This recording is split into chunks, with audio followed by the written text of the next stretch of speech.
திருப்பரங்குன்றம் திமுக வேட்பாளர் கிருத்திகா தங்கபாண்டியன் விளாச்சேரி மற்றும் தியாகராஜர் காலனி பகுதிகளில் தீவிர வாக்கு சேகரிப்பில் ஈடுபட்டார். அப்போது வெற்றியுடன் தான் வர வேண்டும் என முதல்வர் சொல்லி அனுப்பியுள்ளார் எனவும், எங்கு பார்த்தாலும் மக்கள் முதல்வரை கொண்டாடுகின்றனர் எனவும் நெகிழ்ச்சி தெரிவித்தார்.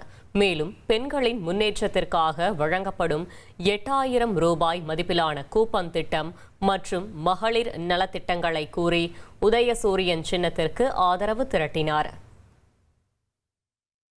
தலைவர்கிட்ட வாழ்த்துக்கள் வாங்க போகும்போது தலைவர் சொன்ன ஒரே விஷயம், கண்டிப்பா ஜெயிச்சுட்டு தான் வரணும்.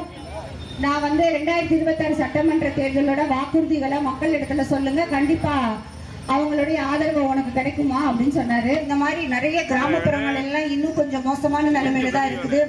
அதை எல்லாத்தையும் சரி பண்ணி கண்டிப்பா நான் சட்டமன்ற உறுப்பினரா பதவி ஏற்றோன்னேவோ திருப்பரங்குன்ற தொகுதியில் இருக்க அடிப்படை பிரச்சனைகள் எல்லாத்தையுமே தீர்வு செஞ்சு மக்களுடைய வாழ்வாதாரத்தை மேம்படுத்துறதுக்கு என்னால் ஆன எல்லா முயற்சியும் மேற்கொள்வேன்னு உங்க எல்லார்கிட்டையும் நான் வாக்குறுதியாவே கொடுக்கிறேன்.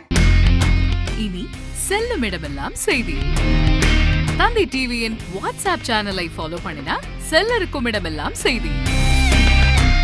இதோ QR கோட் இப்பவே ஸ்கேன் பண்ணுங்க, ஃபாலோ பண்ணுங்க.